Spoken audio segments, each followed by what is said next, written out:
You will develop faster by playing better people than you will by playing people at your skill level.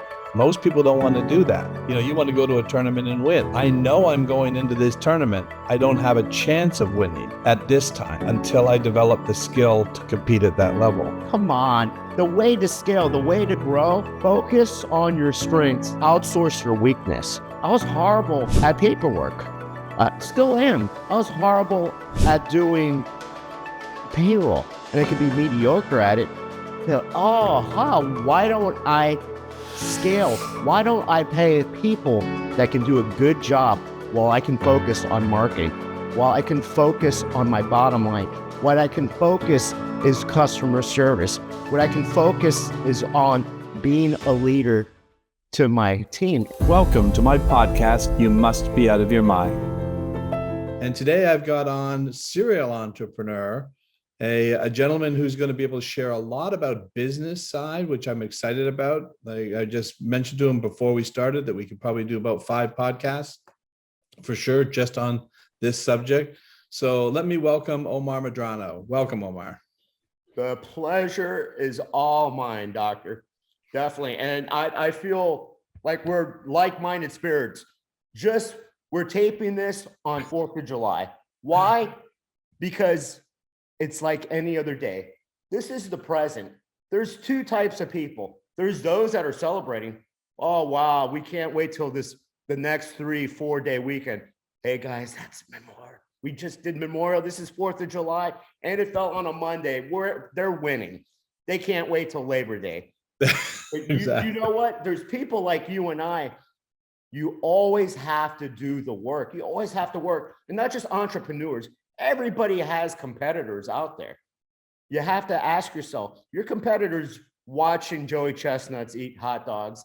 He's watching Stranger Things. He's doing the barbecue. He's killing it. He's listening to Born in the USA. He's listening to Kid Rock, Born Free. But you know what? Not us.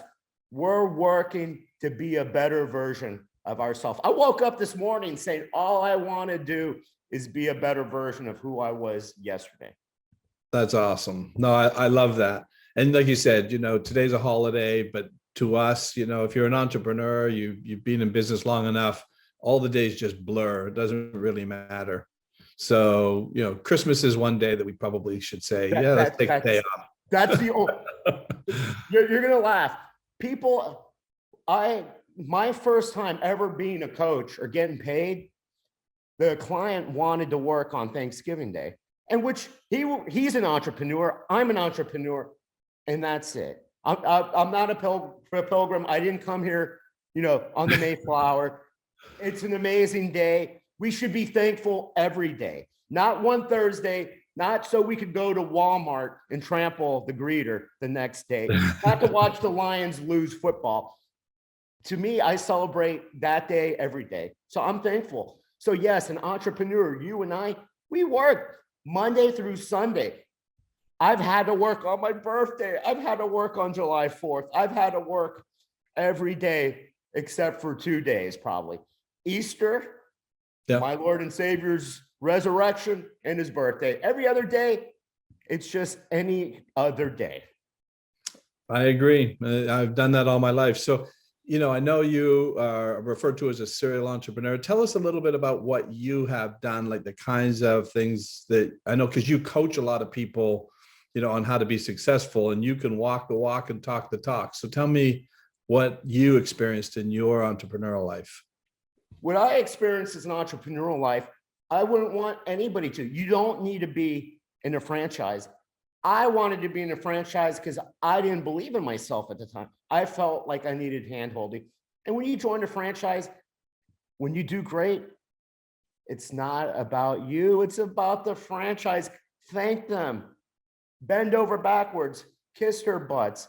And when you're doing bad, because everybody, it's sometimes based on horrible location, based on the economy. When the numbers aren't hitting, they're not there to help you. They're there to go, so what is it now? Why aren't you doing the work? Because clearly they want to get the kudos, but they don't want to help you. But yeah, I was a serial entrepreneur. I based it all on emotion. And in business, never do anything based on your emotions. Being an entrepreneur or being a sales guy go hand in hand. You wake up every day at zero. You can't go to the bank with yesterday. You can't go to the bank saying you had an amazing quarter.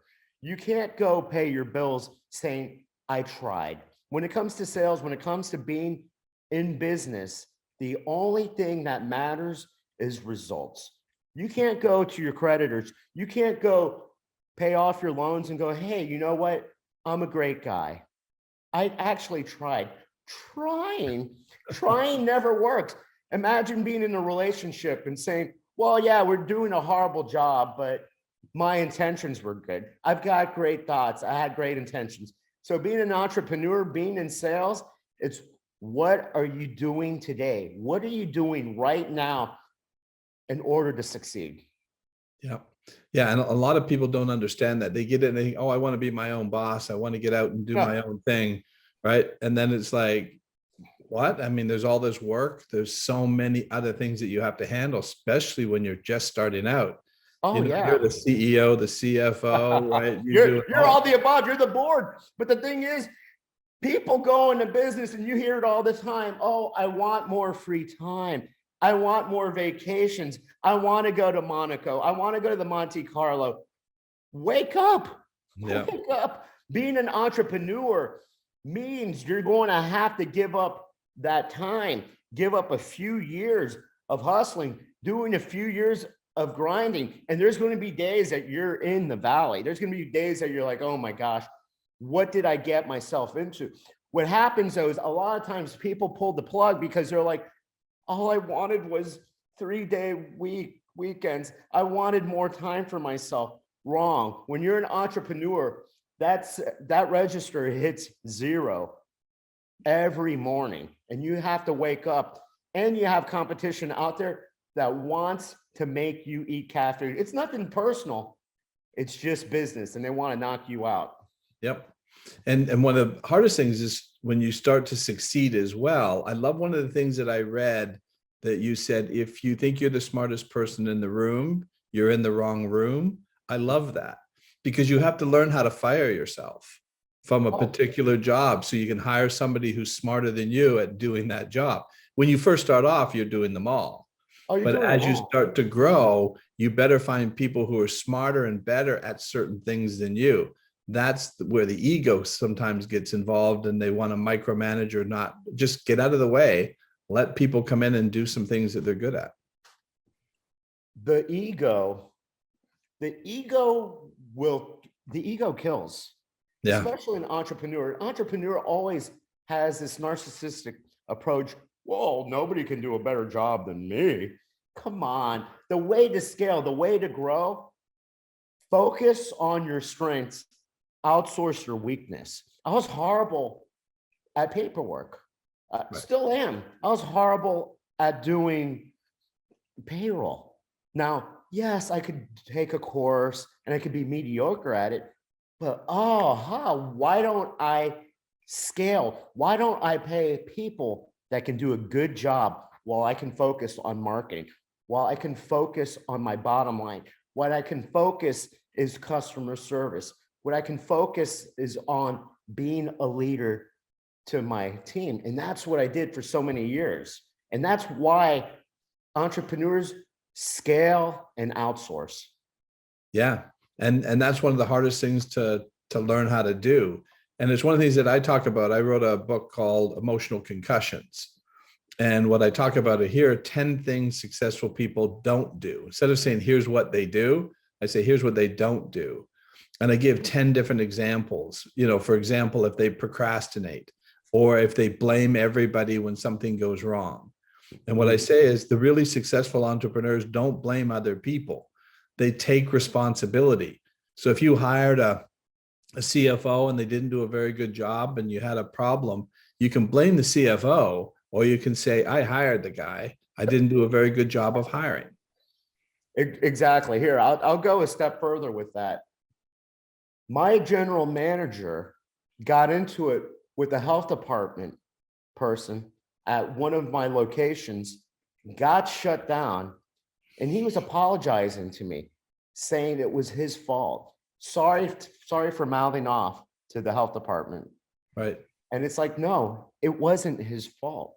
Not his fault at all.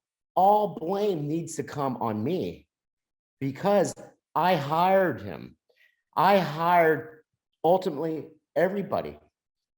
What happens though is people that aren't successful, they want to point fingers. It's that person, it's this person's fault. Ultimately, everything falls on me.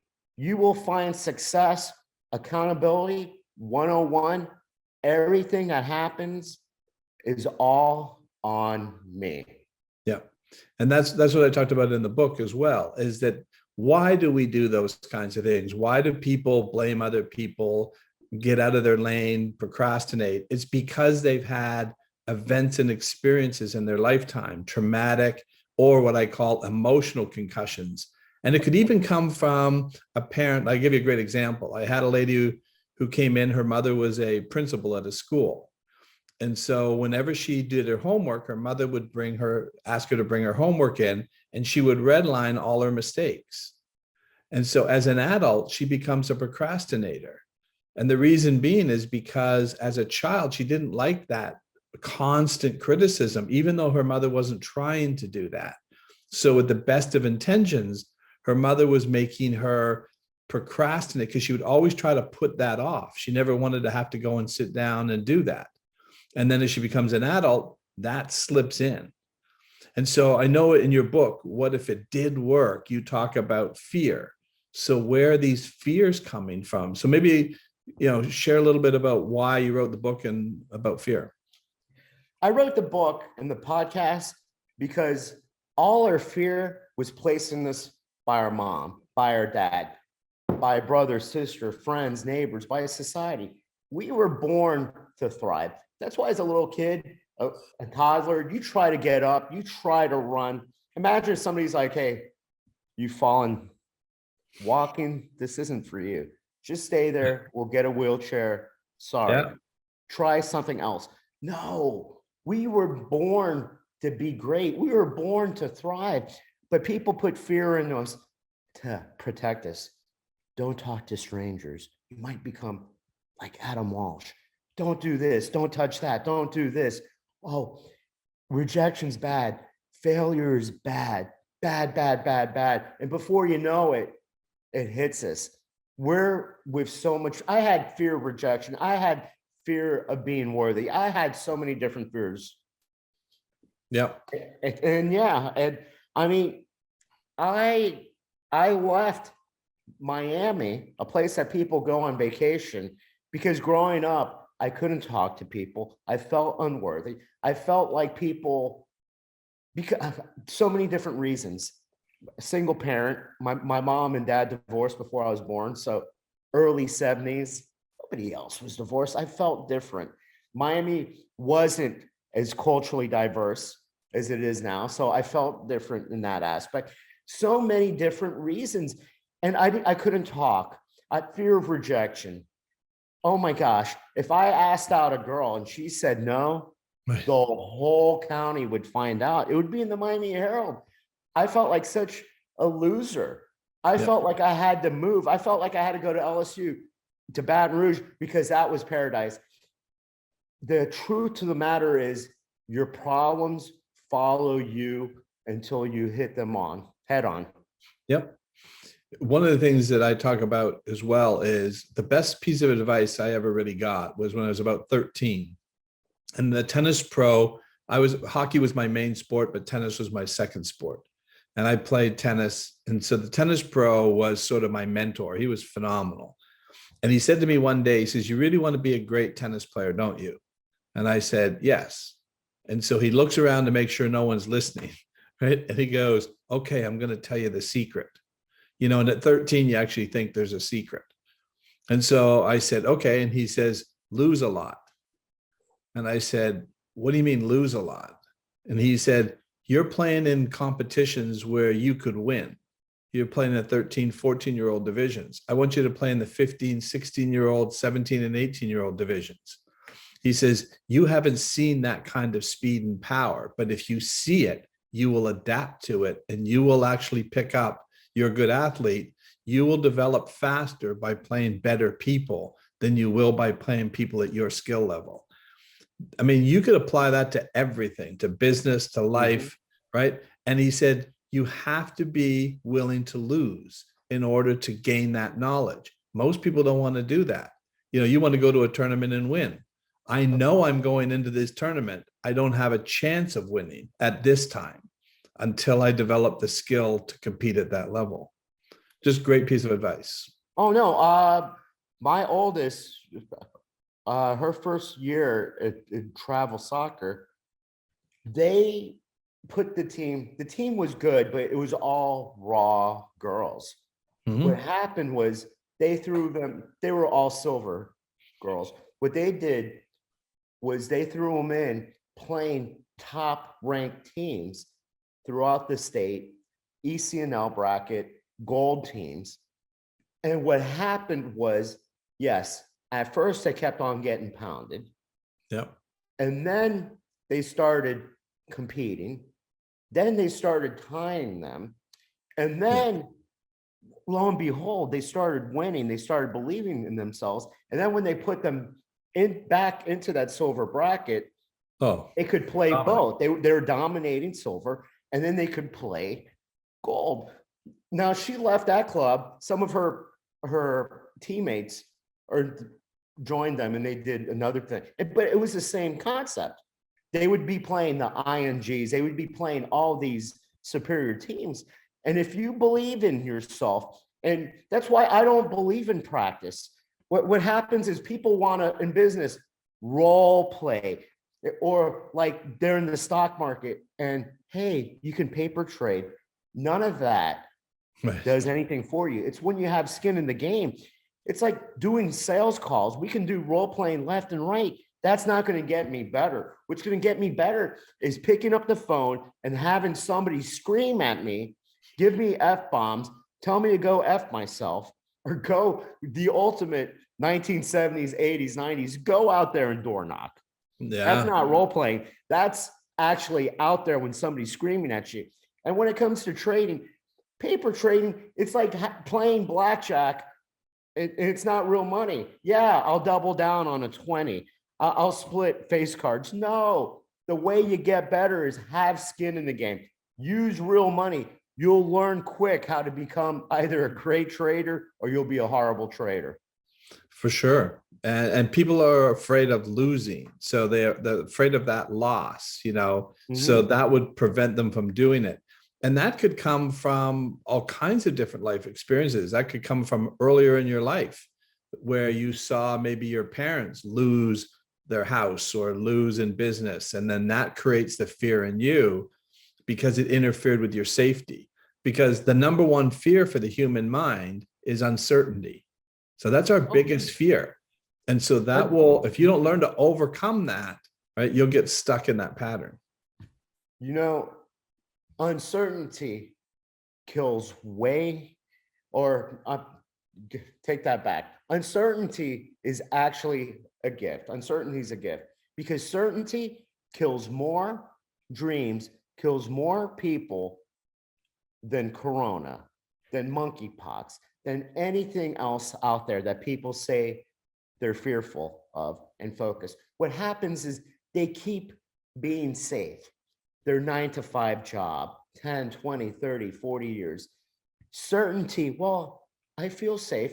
I'll have an extra week of vacation next week. Certainty creates people from going after their dreams, after their goals, trying to find the real life purpose. And what happens is one day regret hits because they're too old, they're unhealthy to follow their dreams, to pursue what they were always meant to be. And that pain of regret is the worst pain out there.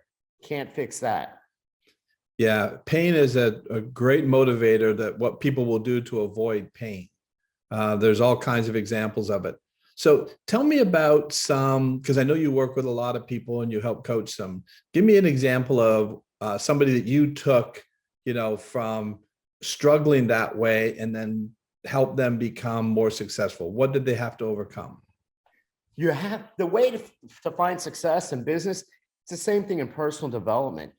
You have to quit living in the past. I say his story or her story. Let go of that emotional trauma. Let it go. Forgive yourself. Forgive whatever or whomever it is that hurts you. Because if you keep on living that, you will feel unworthy.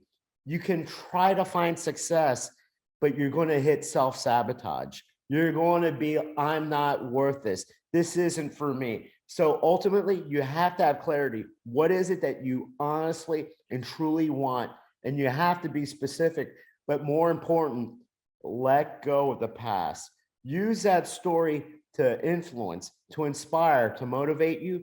But until you let go of it, there's no hope for a brighter future. So Omar, that's sort of what we do as well. Is I work with people. The whole program is developed around performance. What's interfering with your ability to perform at your highest level? And what I have found through all my research is generally coming because they've had pain, trauma, experiences earlier in their life, and their mind tries to protect them from that. So the fear of pain is so great. I'll give you a great example. I read a story. This is about a German sniper during World War II. And he talked about when they fought against the Russians had a ton of people, but they didn't have very many weapons. He says, so their strategy would be if they had, say, 100 weapons, 100 Russian soldiers would charge at the German lines and they would shoot them. And then the other ones who didn't have weapons would run out, pick up the weapon, and continue charging. And that was the way they fought, to try to overwhelm the German lines. So the German sniper said, they had to just keep shooting them. And then another wave would come. He says, and then he figured out how to stop them. He says, I started shooting them in the stomach. I didn't kill them. He says, then what happened is when that next wave was ready to come, they would hear all their comrades on the ground screaming in pain. That was the bigger deterrent, even more than death, being in pain.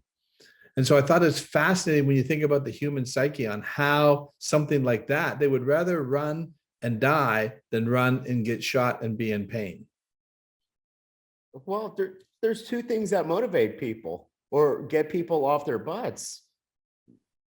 Either running away from pain or pleasure. Most of the time, though, it's not the pleasure.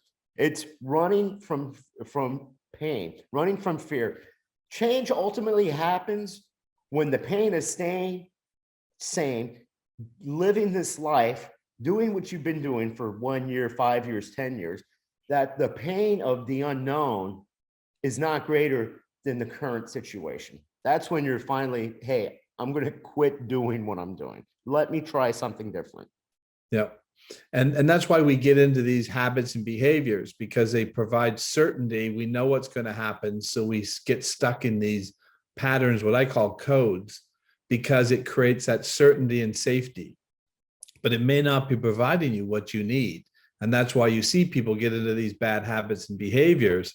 They're thinking that they're safe, but in actual fact, they're limiting their opportunities to reach their highest level. And one of the things you talked about was 90% of entrepreneurs will ultimately fail and the other 10% struggles. Give me a little more insight as to what your thought process is on that. On why people fail? Yeah. One of the reasons why entrepreneurs fail is instead of seeking advice from successful people, what they do is they listen to people that have never owned a business, never been successful. They listen to family, they listen to friends for advice. That's crazy. That's like me asking my priest on how to be a better father, asking him at the time when I was married, hey, how do I become a better husband? Wrong. Always seek advice from people. Misery loves company. Those people that are trying to help you, they don't really want to see you succeed because deep down inside, they've failed. And what the pain that they're feeling will be even greater if you succeed because you actually went out, for your dreams. You actually went out and proved other people wrong. Misery just loves company. Yep. That's one of the reasons. And even with the best of intentions, I've seen it where I met with a gentleman who wanted to really be an entrepreneur, but he was so risk adverse. And when we looked at it, it really came back down to his parents saying, to be successful, you go to college, you get a degree, right? You get a great job, you get a 401k, you buy a house, and you retire. So everything that he was trying to do in his business life was all focused around don't take the risk. So he was always trying to go to other entrepreneurs and saying, if you will buy into this program and take my equipment, I'll share in the revenue, but you buy the equipment, put it into your facility. He couldn't get the nerve to actually buy the equipment, to actually go out and do it. And so once we got him out of that kind of a mindset, he was able to then start to be willing to take some risks, because as you know, and I know, right, entrepreneurship is not for the weak of heart. You're constantly risking everything all the time. And it doesn't mean you're not calculating good risk, but at the same time, you have to take risks if you want to be successful. After he went through our program, he did $1 million that next year, because he did zero up until he came in, and he just couldn't get out of his own way.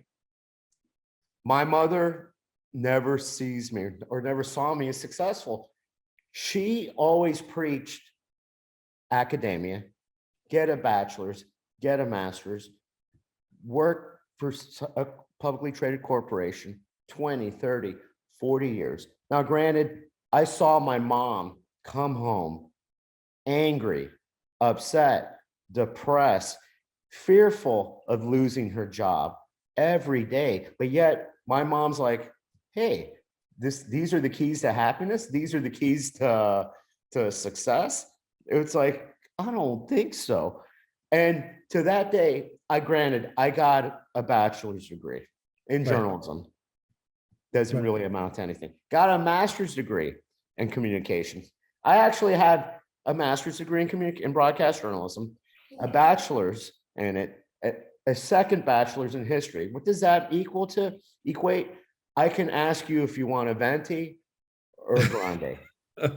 But my mom always, and it wasn't just our parents, academia is a business. So when you're in high school, the problem with this new generation is they don't believe in trades. They don't believe in anything outside of going to get an amazing degree, like an amazing degree in African American studies or gender studies, these beautiful degrees in English literature that can really pay off in the long run. Art appreciation, the list goes on and on. Your high school guidance counselor, if you don't go to college, you're going to be living under a bridge. And I heard that. And what load of crap. Yes. Hey, people, there's people that go to learn how to fix ACs, learn how to repair stuff that make a hell of a lot more money right off the bat, and they don't have all that debt in the English lit, in the gender studies, and all those other useless degrees. Go to school. In fact, all that knowledge that I earned or I got, I would say I learned more in Walden books, learned more at Borders. I'm dating myself too. Sure.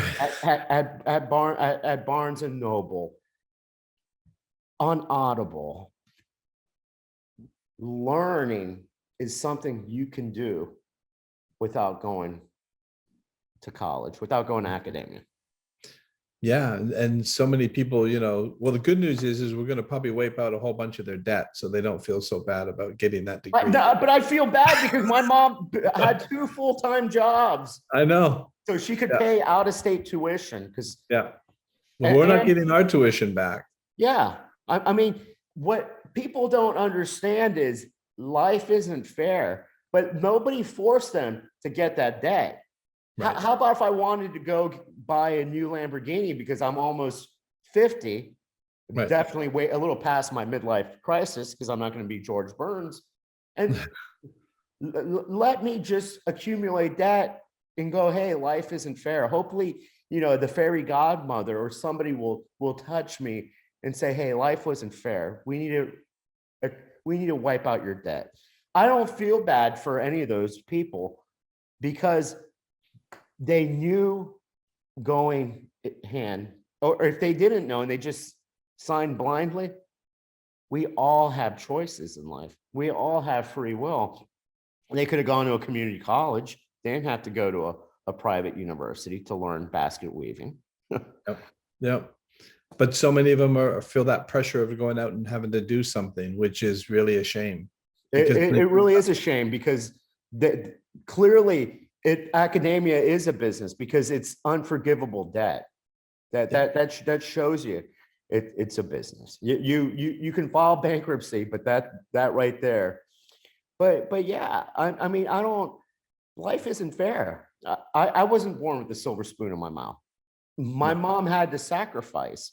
So what the federal government and what Gen Zs and millennials are saying is that because we all love to play circumstances, their circumstances are different. This is a whole different time. No, it's not. That's just an excuse.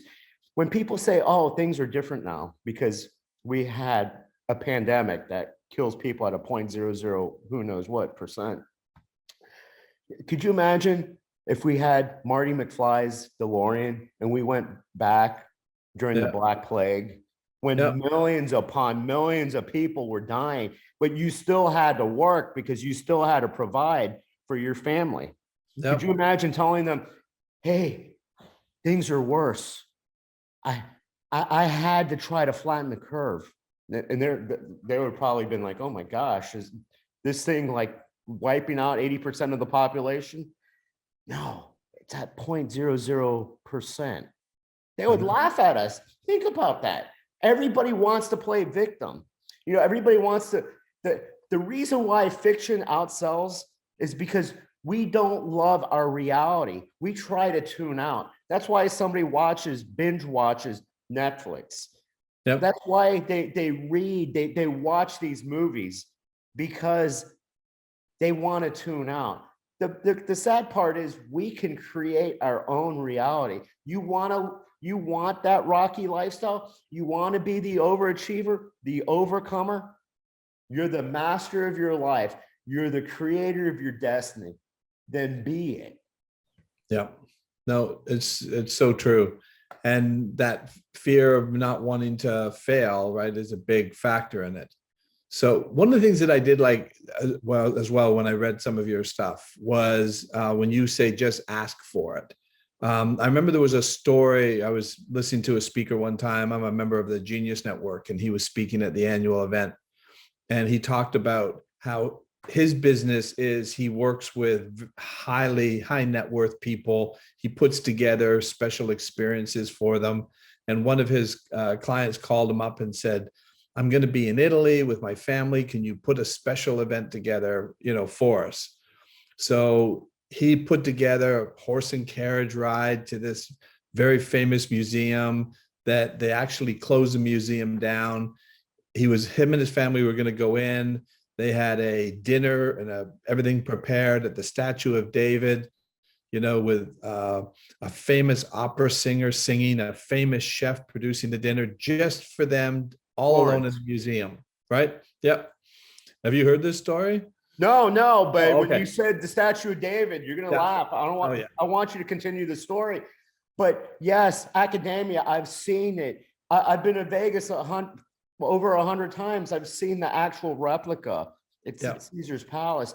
But to be in that museum in Florence, I took my family, I took my 2 daughters, and I took my ex-business partner, clearly my ex-wife, and I cried because that is reality.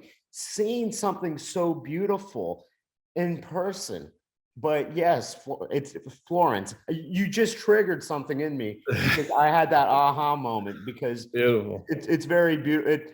Firenze is very beautiful. A lot of good things. Yep. Well, so anyway, so what happened in the idea behind the story is he put together this phenomenal event just for this family, closed the museum down, had the dinner, amazing chef, amazing music, and he's watching all this go on. And the guy who's the curator at the museum, right, is sort of watching it, and he's feeling pretty good about himself, right? And he says to the curator, he says, "This is pretty impressive, don't you think?" And he goes, "Yeah." He goes, "You don't seem overly impressed." He goes, like, "I've got world famous chef, world famous opera singer, we had the museum closed down, all of these things." He says, "Have you ever seen anybody put something together like this before?" And the guy says, "No, I haven't." And so now he's really feeling pretty good about himself. He says, "And why do you think that is?" And you know what the curator said? "Because nobody ever asked us." Exactly. He didn't do anything so special. It's always a no. It's always a no until you ask. And that's what he said. He goes, that changed his life. He realized he wasn't doing anything special. Just nobody had ever asked him to do this, that probably anybody else could have done it had they just asked. I mean, willing to pay. So that's why I saw that when you just said, ask for it if you want it, right? That is a key to success in life. So share with me your thought on that. So many people are fearful. This huge fear of the word no. It's a 2-letter word, no. It's just one syllable. It doesn't mean Dr. Don Wood sucks. Doesn't mean Omar Madrano is horrible. No just is a temporary thing. If you're asking out that woman and she says no, her loss, move on. It doesn't mean I'm not worthy. She might be dating somebody. She might have other plans that day. But so many people don't want to just ask for it because they think no means you're unworthy. You're a horrible person. They see you as a lesser man or a lesser woman. No just means it's just no right this second. If you really want to ask her out again later. Worst case scenario, it'll happen. Best case scenario, next. Yep. Well, it's great advice, but it's sometimes some people just don't listen to it or don't follow it. It's great advice, but I was that guy. I was fearful of hearing the word no. It paralyzed me in so many aspects. I couldn't ask out a girl growing up in high school. She had to ask me out. It wasn't until I had to shift being in a fraternity where they actually forced me to ask out women that I learned it was just no. Who cares?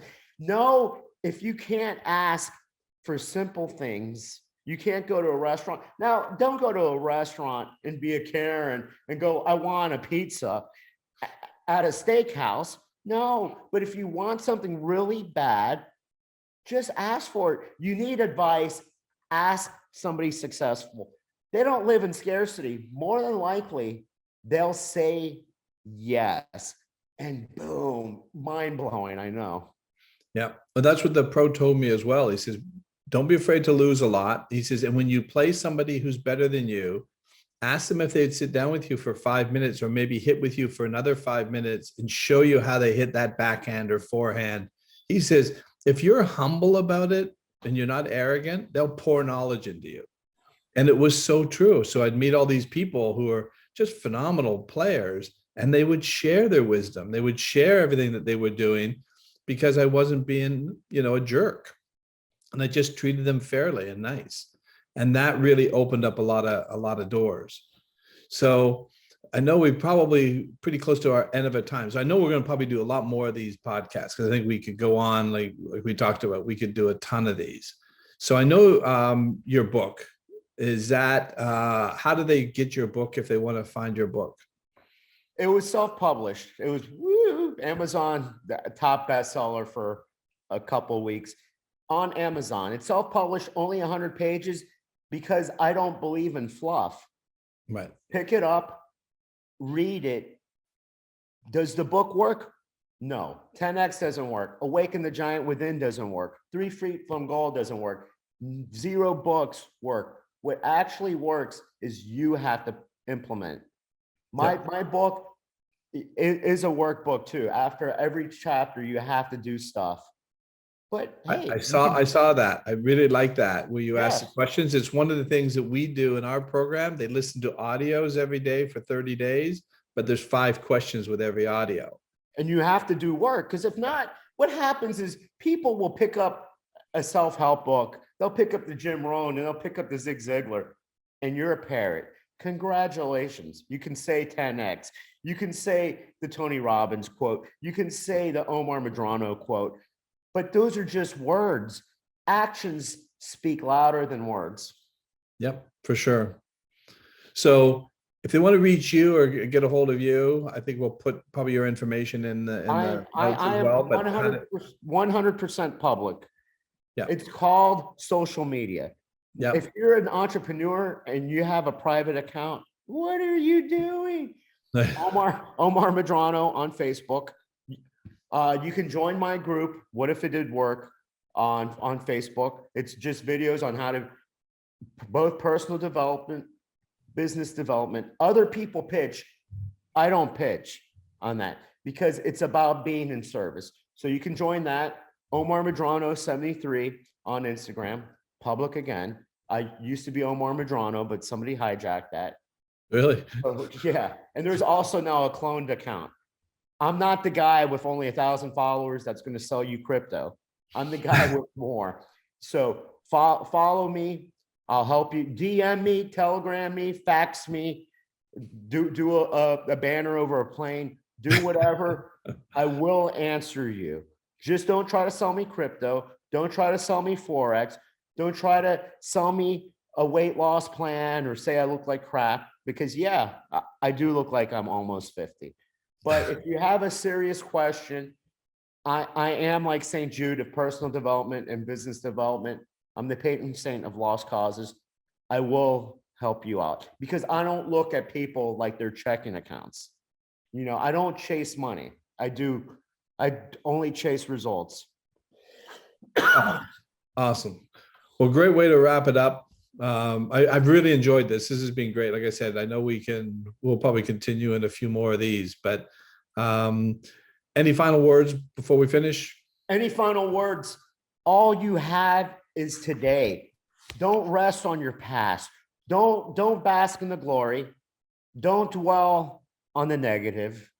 That's all in the past. Win or lose, all you have is now. What are you going to do today to have an outstanding future? All you have is right now. There is no future. Do something amazing today. Listen to podcasts. Do things that make you a better person. Whenever we do things, they'll either push us towards who we want to be or pushes us away. Be mindful of that. And that's awesome. And the only thing I could add to that is I say the same thing, Omar. I talk about there's no such thing as the past. The past is just information, right? The past doesn't exist. People get stuck in the past as if it exists. There's nothing in the past happening now. The only thing that's happening now is now. Exactly. And don't stress over the what do you see yourself doing 5 years from 10 years from now? I don't even know if I have tomorrow. Don't dwell on that. I might be broke in 17 years. Well, that's you don't know if you have 17 minutes. All you can do is do something amazing. Do something right this second and live in the present. Exactly. And what I talk about too, when you start, it's okay to plan for some things for the future, but what you have to distinguish is when you find yourself predicting. And all of a sudden, if a plan doesn't come together, you panic because you actually had predicted something was going to happen. So you have to identify, am I planning or am I predicting? And plans are okay, but plans are meant to change, right? Even flight plans for airlines who have 200 people on a plane can change a plan, right? In a second if they need to. So lead your life the same way. Don't be afraid to make a change. We can all have great plans, but it's like what Mike Tyson says. What you might think you have a plan until you get punched in the face. And that's, people always ask me that. That's such bogus crap. What's my 10-year goal? Focus on right now. You'll have an amazing 10 years if you focus on every day, you're going to have a glorious 10, I'll be 60. I'll be basking in my glory. If God, if the universe, Jesus gives me that, if not, all I can do is be the best version of today. Exactly. And like I said, if somebody gave you a map right now, the map is useless if you don't know where you are. Exactly. Or people don't have real goals. They're not specific. It's like me saying, I want us to go to New York, but we wind up in Cleveland. Sure, it's north, but it's not where we wanted to go. So how are we gonna, give ourselves cyber hugs and go, well, we got north? No, be specific, have your intentions, but definitely write down your goals and be open and always share with other people. Like-minded people always gravitate towards like-minded. So if you're goal-oriented, if you're somebody that wants to strive for a better you, you'll find that. Now, if you want to be watching 4th of July fireworks, watching Netflix all day, watching Top Gun and waiting for new sequels, you'll find those people too.